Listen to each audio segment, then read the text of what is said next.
Welcome to sale summer jobs notifications. और आज हम बात करेंगे, आप सभी को पता होगा मेरी सीरीज़ कंटिन्यू चली हुई है। डेली की आपको वीडियो मिलेंगी जिसमें एमसीक्यू क्वेश्चन करवाए जाएंगे हिमाचल प्रदेश यूनिवर्सिटी के या किसी अन्य यूनिवर्सिटी के। देखो होता क्या है, आपको प्रैक्टिस करनी है। अभी आपके पास इतना टाइम तो है नहीं है कि आप कल कली या आप अकेले के लिए किसी यूनिट को कवर करो, ठीक है, इन्हें थ्योरी पढ़ो। इतना आपके पास टाइम नहीं है, तो आप हो सके तो आप एमसीक्यू क्वेश्चन अटैम्प्ट करो, खुद भी अटैम्प्ट करते रहो। और साथ में जो मैं डेली वीडियो करवा रहा हूँ उसको तो बाद आपको 101% करना है।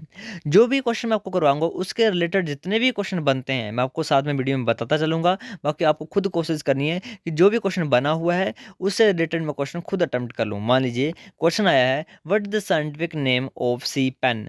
तो आपको सी पेन का साइंटिफिक नेम आपको क्वेश्चन में आया है, तो आपको इसके रिलेटेड जैसे सी फैन हो गया, सी स्टार हो गया, उसके बाद आपके गोरगोनिया हो गए, आपके उनके कॉमन नाम, बाकी जितने भी ऐसे ऐसे क्वेश्चन बनते हैं आपको सब कुछ आपको प्रिपेयर कर लेना है। ठीक है, तो आपको क्वेश्चन देखने कैसे पूछा है और उसके रिलेटेड जितने भी क्वेश्चन बन सकते हैं वो आपको सब कुछ बनाने हैं। चलो वीडियो को स्टार्ट करते हैं। तो पहला क्वेश्चन हमारे पास है, dihydropyridine receptors are present in the membrane of T tubules in the skeletal muscle fiber. They serve as voltage sensor, non-gated ion channels, ligand gated ion channels या sodium potassium transport channels। तो इसका जो right answer option number A, voltage sensors. Question number two, which the following part of kidney drains the urine into minor calyxes. तो minor कैलेक्सिस में कौन सा जो kidney urine जो ट्रांसपोर्ट करती है, renal pelvis, renal papilla, renal hilum या renal column. इसका जो right answer option number B, renal papilla. Question number third, epineurium is a connective tissue layer which surrounds axon of the neuron, cell body of the neuron, a nerve vesicles and a nerve। तो इसका right answer option number D, a nerve। Question number four, in nucleotide of DNA nitrogenous base is joined covalently to the deoxyribose sugar at। Simple question है, कभी आपने DNA का structure देखा होगा तो पूछा हुआ है कि जो नाइट्रोजनस बेस है यानी प्यूरिन पायरिमिडीन हो गया, ठीक है, वो जुड़े होते हैं कोवलेंटली टू द डिऑक्सीराइबोज, उस पेंटोज सुगर के साथ। वो किस बॉन्ड के साथ जुड़े हैं वो पूछा हुआ है। तो N1 of pyrimidine and N1 of purine, N3 of pyrimidine and N1 of purine या N3 of pyrimidine and N9 of purine या N1 of pyrimidine and N9 of purine. तो इसका जो right answer option number D, यानी N1 position of pyrimidine and N9 position of purine. ऐसा क्यों? क्योंकि आपने पायरिमिडीन का स्ट्रक्चर देखा होगा, वो 6 मेंबर्ड होता है। तो इसमें जो फर्स्ट पोजीशन होती है वहां पर हमारा नाइट्रोजन बेस वो होता है और जो डिऑक्सीराइबोस के साथ बॉन्ड बनाता है। और जो N9 पोजीशन होती है वो प्यूरिन की होती है, क्योंकि प्यूरिन का स्ट्रक्चर आपने पढ़ा होगा, वो 9 मेंबर्ड होता है। ठीक है, 2 रिंग आपस में फ्यूज होती है, एक 5 मेंबर की और एक आपकी 4, एक 6 एंगल की और एक 4 की। ठीक है, और 9th पोजीशन पर आपका प्यूरिन जुड़ा होता है। उसके बाद question 5, purine and pyrimidine bases in the DNA exist in the different chemical form called as tautomers. Which of the following statement is true regarding these tautomers. Tautomers के regarding कौन सी स्टेटमेंट सही है? Amino form is predominant form of adenine, imino form is predominant form of cytosine, imino form is predominant form of adenine या amino is form is the rare form of cytosine। तो इसका right answer option number A, amino form of predominant form of adenine. Video को आगे करने से पहले मैं आपको बता दूं, जो भी बच्चा हिमाचल प्रदेश यूनिवर्सिटी शिमला और सरदार पटेल यूनिवर्सिटी मंडी के एमएससी जूलॉजी के लिए तैयारी कर रहा है, तो उनके लिए जो बेस्ट मैं पीडीएफ लेके आया हूं वो आपका फुल सिलेबस पीडीएफ। यानी फुल सिलेबस पीडीएफ के अंदर आपको मिलेंगे एमसीक्यू क्वेश्चन हर एक यूनिट वाइज। ये मात्र आपको होगा 49 रुपीज़ का। मैं आपको यहाँ पे यूनिट्स दिखा देता हूँ, ये आपका पूरी यूनिट्स हैं जिसमें 43 यूनिट्स आपकी होंगी जो इस बार आपके एमएससी जूलॉजी एंट्रेंस में आएंगी। ये 43 यूनिट्स के आपको एमसीक्यू क्वेश्चंस हर एक यूनिट्स के लगभग होंगे 80 से 90 क्वेश्चन। ये आपको मात्र मिलेंगे 49 रुपीज़ के, और इस होल पीडीएफ बना हुआ है अरिहंत बुक है, ये आपको बुक दिख रही है, 550 रुपये की बुक है ये आपको मात्र मिलेगी 49 रुपीज़ में। आपको इस ये नंबर आपको दिख रहा है, इस पर आपको व्हाट्सएप मैसेज कर देना, वहाँ पर आपको ये PDF आपको दे दी जाएगा। और जिन बच्चों के पास ये बुक है वो कृपया मैसेज ना करें, क्योंकि जिनके पास बुक है वो मैसेज करने का क्या फ़ायदा है, और जिनके पास बुक नहीं है वो कृपया मैसेज कर लीजिए इस नंबर पर। मात्र 49 रुपये में आपको मिलेगा, जेन्युइन प्राइस है, क्योंकि ये 550 की बुक है। ओके, और बाकी अब हम नेक्स्ट करते हैं, वीडियो को स्टार्ट करते हैं आगे। तो आगे है आपका 6th question, which of the following statement is true. इनमें से कौन सी स्टेटमेंट जो ट्रू है।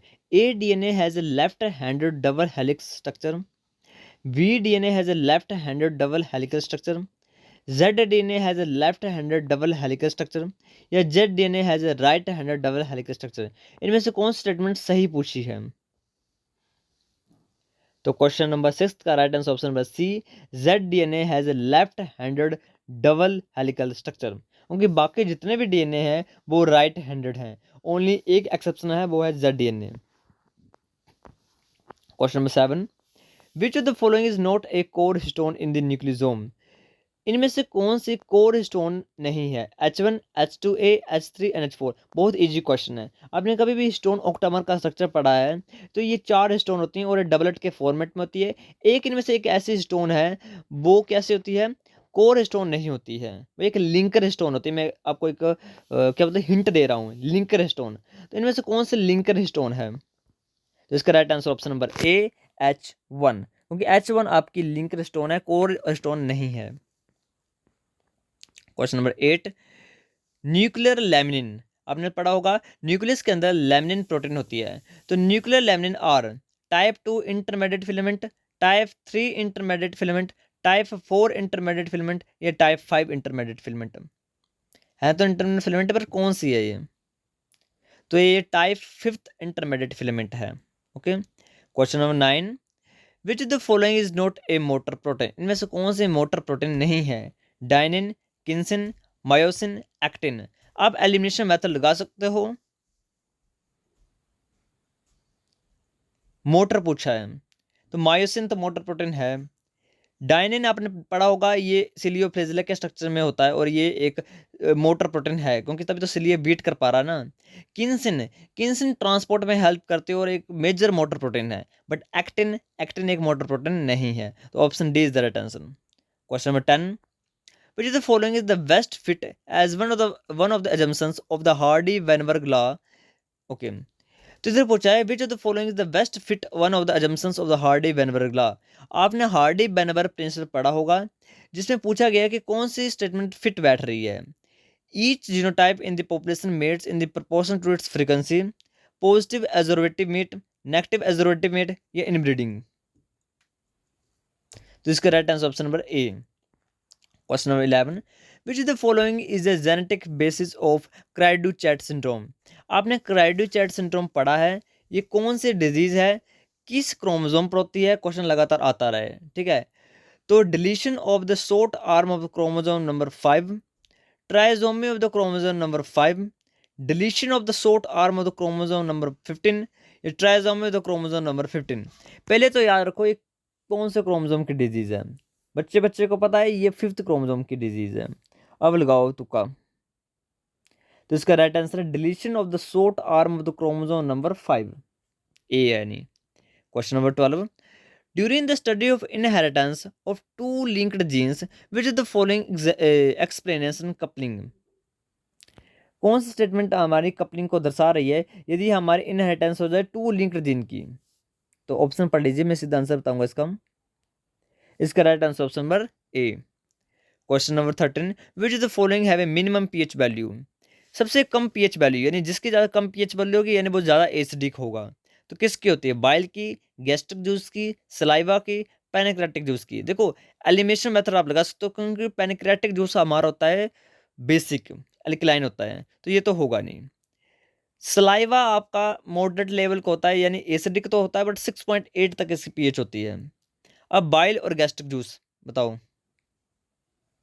तो इसका right answer option number B, gastric juice, क्योंकि बाइल भी आपका अल्कलाइन ही होता है, क्योंकि ये न्यूट्रलाइज करता है हमारे काइम को। ओके, तो सभी एलिमिनेट हो रहे थे, ओनली एक ऑप्शन बच रहा था, gastric juice. Question number 14, which is the following teeth are lophodont. तो लोफोडोंट के बारे में पूछा गया है। तो इंसाइजर, कैनाइन, मोलर्स या बोथ इंसाइजर एंड कैनाइन। तो इसका आंसर था molar. Okay. Question 15, which among the following is not an enzyme. इनमें से कौन सा है कि जो एंजाइम नहीं है, जैसे गेस्ट्रिन, टाइलिन, पेप्सिन, रेनिन। कौन सा एंजाइम नहीं है? देखो टाइलिन, टाइलिन एक अमाइलेज है, आपने पढ़ा होगा, तो ये तो एक एंजाइम है। पेप्सिन, पेप्सिन जो पेप्सिनोजन से आया होता है, जो प्रोटीन की ब्रेक डाउन करता है, ये भी एक एंजाइम है। Renin, renin is the blood clotting protein, जो ब्लड को कोगुलेट करती है, ये भी एक प्रोटीन है। बट गेस्ट्रिन आप एक हार्मोन है, ओके, और वो एक एंजाइम नहीं है, ठीक है। क्वेश्चन 15 का right answer option number A. Question number 16, secretion of the pancreatic juices is stimulated by. अब पैनक्रेटिक जूसेस की सिक्रेशन को कौन स्टिमुलेट करता है? सिक्रेटिन, कोल साइटोकिनिन, एंटीरोकाइनेज या both secretin and cholecystokinin. तो इसका right answer option number D, यानी सिक्रेटिन भी और कोल साइटोकिनिन भी। Question number 17, which one of the following is not considered as a part of endomembrane system. हाँ, ये question I think Himachal Pradesh university Shimla में 2017 में क्वेश्चन आया था ये, और मे भी चांसेस है, मुझे क्यों लग रहा है कि ये क्वेश्चन इस बार भी आएगा। तो पूछा गया है कि इनमें से कौन सी ऐसी ऑर्गेनल है जो एंडोमेम्ब्रेन सिस्टम का पार्ट नहीं है? Endoplasmic reticulum, lysosome, Golgi body, peroxisome. तो बहुत इजी क्वेश्चन है ये। इसका right answer option number D, peroxisome. अब मैं आपको बताता हूँ एंडोमेम्ब्रेन सिस्टम होता क्या है। एंडोमेम्ब्रेन सिस्टम यानी प्रोटीन की शॉर्टिंग से क्वेश्चन है, प्रोटीन की मूवमेंट से क्वेश्चन है, कि यानी जो ऐसी प्रोटीन जो एंडोमेम्ब्रेन से गुजरती है।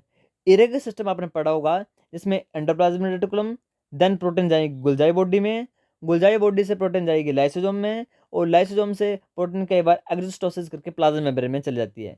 तो ये होता है एंडोमेम्ब्रेन सिस्टम। बाकी जितने भी ऑर्गेनल बच गए वो एंडोमेम्ब्रेन सिस्टम में नहीं आती है, जैसे माइटोकॉन्ड्रिया होगा, पेरोक्सिसोम हो गया, क्लोरोप्लास्ट होगा, न्यूक्लियस होगा, ये कोई भी एंडोमेम्ब्रेन सिस्टम का पार्ट नहीं है। ओके। क्वेश्चन नंबर 18, यहाँ पे एक डिजीज बताई हुई है आपको, Creutzfeldt Jakob's disease is caused by. ये किसके द्वारा फैलती है, किसके द्वारा ये डिजीज होती है? प्रायोन, वायरॉइड, वायरसेस या बैक्टीरिया। राइट आंसर है prions. Question 19, sodium dependent glucose transport is type of. ये देखो मैंने आपको पीछे जैसे करवाया है, जैसे मैं थ्योरी करवा रहा था, तो सोडियम डिपेंडेंट ग्लूकोज ट्रांसपोर्टर है। सोडियम की कंसंट्रेशन बाहर क्या होगी आपकी? बाहर सोडियम कंसंट्रेशन ज़्यादा होगी, सोडियम अंदर जाएगा, बट ग्लूकोज की कंसंट्रेशन बाहर कम होगी। बट सोडियम ग्लूकोज के साथ किसके द्वारा? सेकेंडरी एक्टिव ट्रांसपोर्टर के द्वारा अंदर चला जाता है। तो यूनिपोर्टर है, एंटीपोर्टर है, ग्लूटाफोर है, सिम्पोर्टर है। देखो आपको समझना है होते क्या है। यूनिपोर्टर यानी एक ही मॉलिक्यूल आर पार हो रहा है, तो ये तो होगा नहीं, क्योंकि सोडियम डिपेंडेंट ग्लूकोज है, यानी सोडियम भी जा रहा है और ग्लूकोज भी जा रहा है, तो यूनिपोर्टर तो होगा नहीं। एंटीपोर्टर है, एंटीपोर्टर होता है कि एक एक तरफ सोडियम जा रहा है और ग्लूकोज दूसरी तरफ जा रहा है, तो ऐसा थोड़ी हो रहा है। सोडियम अंदर जा रहा है तो ग्लूकोज भी अंदर जा रहा है। ग्लूट ग्लूट का तो रोल ही नहीं इधर। ग्लूट तो मतलब ग्लूट तो आपका वो आगे आएगा ना, जब ग्लूकोज को एब्जॉर्प्शन हो जाएगा, उसके बाद स्टोरेज करने के लिए ग्लूट का यूज होता है। ग्लूट तो होगा नहीं। सिम्पोर्टर, सिम्पोर्टर होता है कि सोडियम अंदर जा रहा है और साथ में ग्लूकोज भी अंदर जा रहा है, तो इसका जो right answer option number D, symporter. Question number 20, which position of the nucleotide in the codon is wobble position. अब देखो बोबल हाइपोथेसिस आपने पढ़ी हुई है और डायरेक्ट क्वेश्चन पूछा है, फर्स्ट सेकंड थर्ड फोर्थ, ये तो मैक्सिमम हर एक बच्चा इसको आई थिंक सोल्व कर लेगा। बोबल पोजीशन पूछी है और इंग्लिश का वर्ड है बोबल, बोबल पोजीशन। कौन सी पोजीशन बोबल पोजीशन होती है? तो right answer option number C, third position. Question number 21, which is the energy rich molecules required for translation initiation process in the prokaryotes. Okay, बहुत इजी क्वेश्चन है ये भी। अब देखो ट्रांसलेशन हमको स्टार्ट करनी है प्रोकैरियोट्स में, तो हम नहीं, प्रोकैरियोट्स की बात की, बैक्टीरिया की बात की जा रही है, तो किस मॉलिक्यूल्स का यूज करेगा ट्रांसलेशन की इनिशिएशन करने के लिए? तो आपने कभी भी पढ़ा होगा ट्रांसलेशन में हमारा जो यूज होता है वो एनर्जी यूज होती है। साइक्लिक केएमपी को तो इधर कोई रोल है ही नहीं, क्योंकि एक सेकंड मैसेंजर है। और सीटीपी तो कोई मॉलिक्यूल्स तो हम यूज करते ही नहीं, मोस्टली सीटीपी यूज होता ही नहीं है। अब एटीपी या जीटीपी बताओ अब। तो इसका right answer option number B, GTP. Question number 22, which is the following enzyme is involve into the amino acid activation during translation. Translation case में कौन सा अमाइनो एसिड एक्टिवेशन यूज किया जाता है? क्वेश्चन ढंग से पढ़ना पहले। विच of the following enzyme is involve in the amino acid activation during translation? Amino acid tRNA synthetase, ATP synthetase, amino acid mRNA synthetase. देखो, पहली बात है, हमको एक्टिवेट कौन करना है, एमआरएनए, टीआरएनए या आरआरएनए? हमको एक्टिवेट करना है टीआरएनए। तो एमआरएनए और आरआरएनए से कोई मतलब नहीं, तो एलिमिनेट कर दो सीओडी को। ओके, उसके बाद एटीपी सिंथेटेज। एटीपी सिंथेटेज तो ठीक है, बट करना किसको है? टीआरएनए को तो करना है ना, तो टीआरएनए लिखो, यानी अमीनो एसिड टीआरएनए सिंथेटेज इसका राइट आंसर है। आप एलिमिनेशन मेथड भी आप लगा सकते हो। Question number 23, which of the following is which of the following is produced with the combination of the apoenzyme and coenzyme? देखो, which of the following is produced with the combination of the apoenzyme and coenzyme? जब apoenzyme and coenzyme साथ में मिल जाते हैं तो हम इसको क्या बोलते हैं? Holo enzyme, enzyme substrate complex, prosthetic group, enzyme product complex. बहुत इजी क्वेश्चन है, मैक्सिमम बच्चे को सॉल्व कर लेंगे इसको। होलो एंजाइम, देखो, एपोएंजाइम होता है जिसमें कोई भी हमारा कोई फैक्टर नहीं जुड़ा हुआ है, यानी अब इनएक्टिवेट है। जैसे इसके साथ कोई एंजाइम जुड़ जाएगा तो इसको हम क्या बोलते हैं? Holo enzyme. अब ये एक्टिवेट हो गया। एंजाइम सबसेट कॉम्प्लेक्स, तो जब जब एंजाइम सबसेट के साथ बाउंड करेगा, ये तो ऐसे भी एलिमिनेट हो जाता। एंजाइम प्रोडक्ट तो है जब एंड में प्रोडक्ट जब बनता है, वो भी कॉम्प्लेक्स नहीं बनता, एंजाइम अलग हो जाता है, प्रोडक्ट अलग हो जाता है। और प्रोस्थेटिक ग्रुप है, प्रोस्थेटिक ग्रुप तो ऐसे ग्रुप होते हैं जो इन्हांस करते हैं, यानी जैसे कैल्शियम जुड़ जाएगा, कई बार मैग्नीशियम जुड़ जाएगा, या कोई और प्रोस्थेटिक ग्रुप जुड़ जाएगा। ठीक है, प्रोस्थेटिक ग्रुप इसमें यहाँ पर कोई रोल नहीं इधर। ठीक है, अब question number 24, inhibition of enzyme action by blocking its active site is known as. अब देखो, अब हमने इनहिबिशन करनी है एंजाइम एक्शन की और ब्लॉक कर दिया हमने, कौन सी साइट है? Active site. इसको हम क्या बोलेंगे? Allosteric inhibition, feedback, competitive, non competitive. देखो, कंपटीशन और नॉन कंपटीशन, हम कर रहे हैं भाई कंपटीशन। क्यों कंपटीशन कर रहे हैं? इसका आंसर कंपटीशन क्यों है? क्योंकि जो एक्टिव साइट थी, जहां पर एंजाइम ने सबसेट के साथ बाइंड करना था, वहां पर हमारा इनहिबिटर बाइंड कर गया भाई, तो वही कंपटीशन ही हुआ। एलोस्टेरिक में क्या होता है? एक्टिव साइट के अलावा एक और साइट होती है, वहां पर हमारा कोई एंजाइम या इनहिबिटर बाइंड करता है। फीडबैक का इधर कोई रोल नहीं है। नॉन कंपटीशन ऐसा होता है कि ऐसी साइट जिसकी वजह से इनहिबिटर बाइंड करेगा और उस एक्टिव साइट के स्ट्रक्चर को ही चेंज कर देगा, वो होता है non competitive. Question 25, enzyme which catalyze the rearrangement of the atomic grouping without altering the molecular weight or number of atom in the molecules। ठीक है, इसका राइट आंसर है isomerase. Question number 26, which of the following is a respiratory organ in scorpions? Scorpions में respiratory organ क्या है?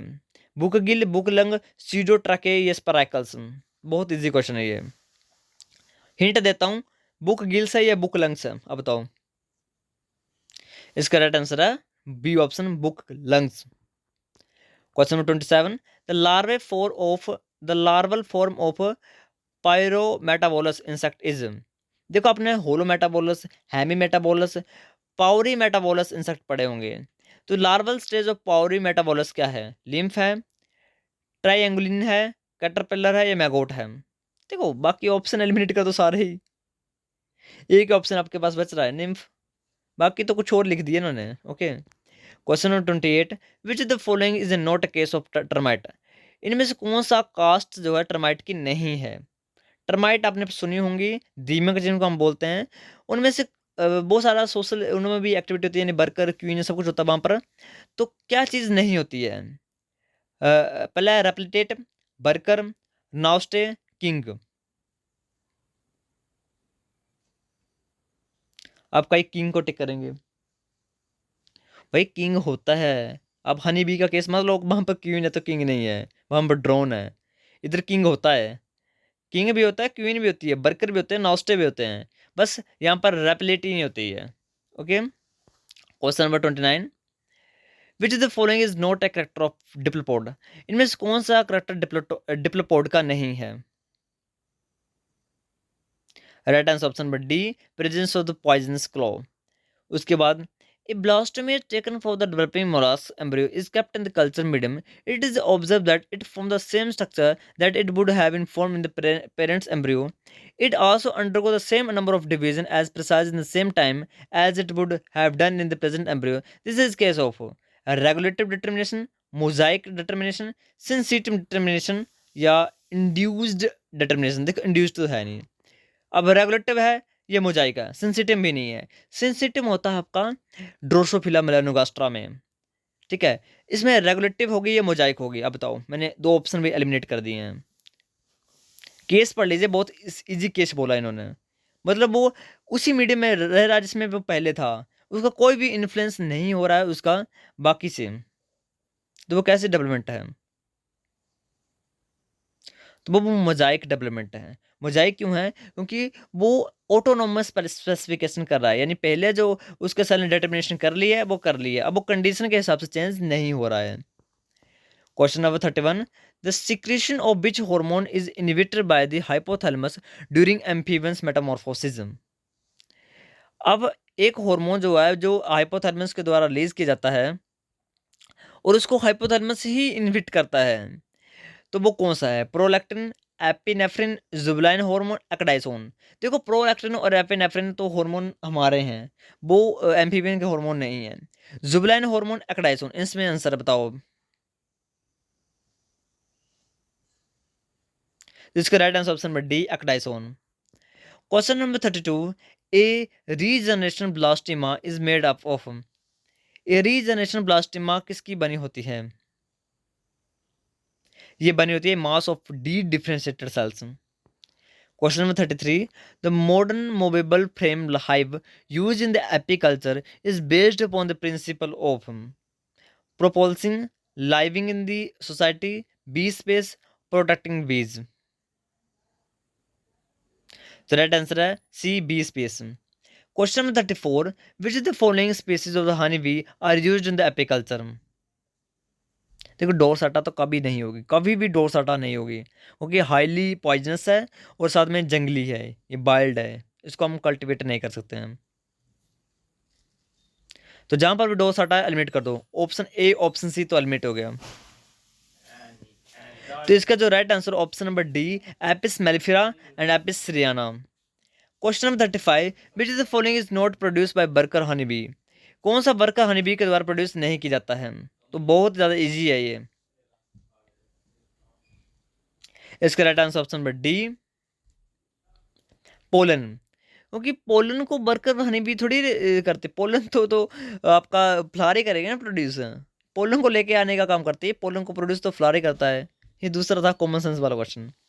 Question 36, which the following is the honey bee colony has the grand father but not a father. Which the following in a honey bees colony has a grand father, उसका grand father तो है but उसका father नहीं है कोई, तो right answer है drone. 37, which is the following is the infective stage of malaria parasite plasmodium. देखो हमको पता है मलेरिया का कोज करता है प्लाज्मोडियम, बैक्टर होता है हमारा फीमेल एनाफ्लीज मच्छर, मादा एनाफ्लीज मच्छर, तो उसका कौन सा स्टेज है जो इन्फेक्शियस कोज करता है? गैमेटोसिस्ट, मीरोजोइट्स, स्पोरोजोइट्स या trophozoites. Right answer option number C, sporozoites. Question 38, which is the following is the vitamin K dependent clotting factor. कौन सा vitamin K dependent clotting factor है? तो इसका जो राइट आंसर है वो option number B, vitamin 9 and vitamin 10। Sorry क्या बोल रहा मैं, clotting factor 9 and clotting factor 10। Question number 39, between which of the following set of the blood group is the blood transfusion possible. Option पढ़ लीजिए। इसका right answer option number C, A and A B. Question 40, ECG, 12 question आता है ECG से, मैंने कल भी आपको समझाया है। Electrocardiograph, record the electrical changes in which of the following layer of the heart. Epicardium, pericardium, endocardium, myocardium. तो इसका जो right answer option number D, myocardium. Question 41, which of the following type of metabolite is used to generate the glucose under the severe starvation conditions. Severe starvation condition, बहुत ज़्यादा भूखा, आपको 5-10 दिन भूखा रखा जाए, उसके बाद ग्लूकोज निकलेगा, अब किससे निकलेगा वो? अमाइनो एसिड से, फैट से, ग्लाइकोजन से या स्टार्च से? तो वो आपका निकलेगा अमाइनो एसिड से। ओके, फैट से भी निकल सकता है बट बीटा ऑक्सीडेशन चल पड़ती है 1 या 2 दिन से ही। यानी स्टारवेशन लिखा होता तो फैटी एसिड होता, बट लिखा है सीवियर यानी बहुत दिन भूखा रखा है तो अमाइनो एसिड से होगा, यानी आपके प्रोटीन ही टूटने पड़ेगी। Question number 42, an example of the chemical to the osmotic energy conversion that occur in the living organism. इसका right answer number D. Question number 43, which out of the following enzyme can utilize the both NAD positive and NAD positive in the coenzyme? Right answer option number A, glutamate dehydrogenase. Question number 44, which of the following has a discoidal placenta? Discoidal placenta. तो ये होता है आपका rabbits में। Question number 45, regeneration of the limbs और tell N example of. देखो द्वारा generation हो रही है लिम्स की, टेल्स की, जैसे आपने लिजर्ड्स में देखा है, तो वो किसका है? Compensatory hypotrophy, epimorphosis, morphallaxis and autotomy. देखो ऑटोटोमी का तो मतलब नहीं इधर कोई। कंपनसेटरी हाइपोट्रोफी होती है लीवर की, जैसे हमारा लीवर जो है ना ये कंपनसेट करता है, यानी ये द्वारा नहीं बनता। आपने सुना होगा लीवर होता है वो द्वारा बन जाता है, द्वारा रीजनरेट होता है, पर द्वारा रीजनरेट नहीं होता है, जितना पोर्शन कट गया है उस पोर्शन को कवर करता है, जिसको बोलते हैं कंपनसेटरी हाइपोट्रोफी। इधर पूछा है द्वारा टेल बन रही है, वो एपीमॉर्फोलैक्सिस होगा या मोर्फोलैक्सिस होगा? अब बताओ। इसका right answer option B, epimorphosis. Question number 46, moulting hormone is. Moulting hormone कौन है? ये तो बच्चे को पता होगा यार, ecdysone. Question number 47, cleidoic egg are found in. Cleidoic egg किस में फाउंड होते हैं? तो ये होते हैं वर्ड्स में। Question number 48, lateral line system of sense organ present in the skin of tadpole larva. Option पढ़ लीजिए, मैं सीधा राइट आंसर बताऊंगा इसका। तो इसका राइट आंसर है 48 का ए। 49, out of the following pests which of the following does not belong to the order Lepidoptera?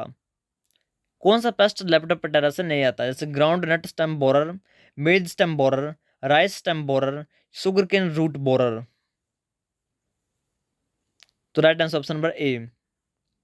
Question number 50, select the wrong statement about the monoclonal antibody. कौन सा स्टेटमेंट गलत है? Statement number B, are active against the multiple epitope on. देखो monoclonal तो एक ही epitope पर active होगा, मल्टीपल तो होगा नहीं, तो ऐसी स्टेटमेंट गलत होगी। Question 56, the antibody which is present to the abundance in the colostrum due to the initial stage of lactation. ये आप सभी को पता होगा, जहां पर भी सिक्रेशन होगी, याद रखना, जैसे स्वेट हो गया, सलाइवा हो गया, कोलोस्ट्रम हो गया, जहां पर भी सिक्रेशन होगी वहां पर एक ही एंटीबॉडी होगी, IgA। ओके, याद रखना इसको। 51 का right answer option number B. Question number 52, who discover the small pox vaccine. ये भी आता क्वेश्चन, इंपॉर्टेंट क्वेश्चन हो रहे। Right answer option number A, Edward Jenner. Question 53, TH1 cell do not.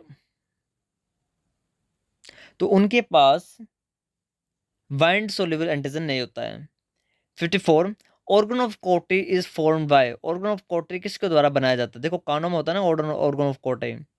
अब बताओ। Right answer option number A, vesler membrane.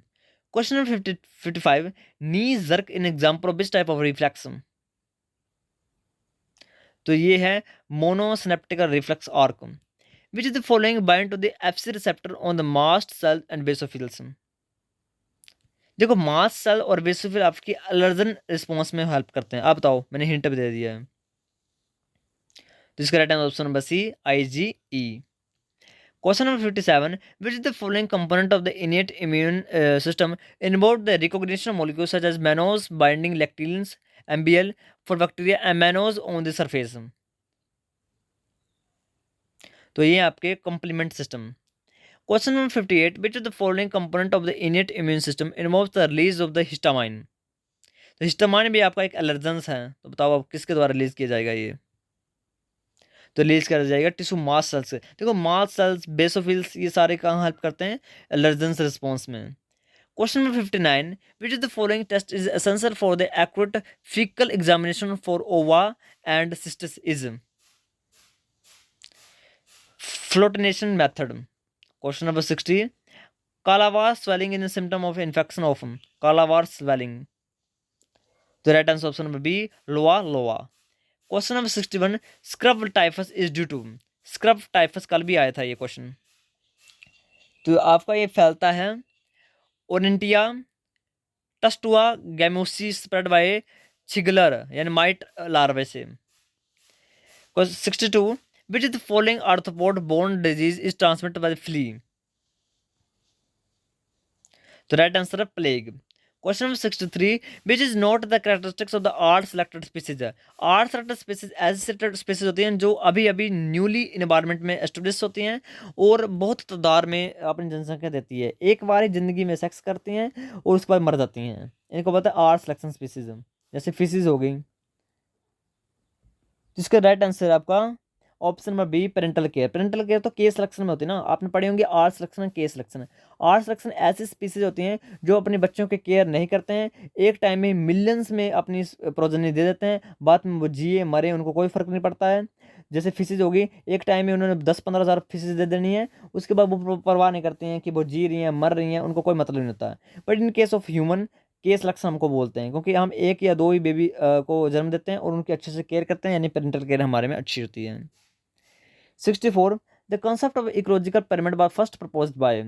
तो जहाँ पर भी इकोलॉजिकल पिरामिड की बात करो तो एल्टोन की बात हम करते हैं। तो 64 का right answer option number D, Charles Elton. Question number 65, the force that drive an ion through the membrane channel depends upon. ये डिपेंड करता है differences in the electrical potential across the membrane. क्योंकि डिफ्यूजन है तो आपका electric potential देखा जाएगा। 66, the meiotic process by which the homologous are paired during the म्यूट। सिंपल पूछा जा रहा है कि कहाँ पर होमोलोगस पेयरिंग होती है। 66 का जो राइट आंसर है वो है डी, सिनेप्सिस में। Question number 67, estrogen and testosterone are steroid hormone are mostly bind to. दोनों ये ऐसे हैं ना कि जो साइटोप्लाज्मिक रिसेप्टर्स होते हैं उनके साथ बाइंड करते हैं, ठीक है। इसका right answer option number D. एक क्वेश्चन कई बार आता है कि थायराइड हार्मोन किसके साथ बाइंड करता है, तो वह एक न्यूक्लियस के अंदर रिसेप्टर होता है उसके साथ बाइंड करता है, न्यूक्लियस रिसेप्टर। तो हम अब 3 क्वेश्चन करेंगे और वीडियो को खत्म करेंगे। C value paradox suggest us about. तो ये सुजेस्ट करता है option number B, sex hormone based dosage compensation in human is brought about by. बहुत इजी क्वेश्चन है। Inactivation of 1X chromosome in female, Barr body disease हम बोलते हैं। Question number 70, degeneracy of genetic code implies more than 1 codon can code for 1 amino acid, that's clause. Video अच्छी लगे तो like share and subscribe करना। PDF purchase करना हो तो मेरे से आप कांटेक्ट कर लेना व्हाट्सएप। Thank you.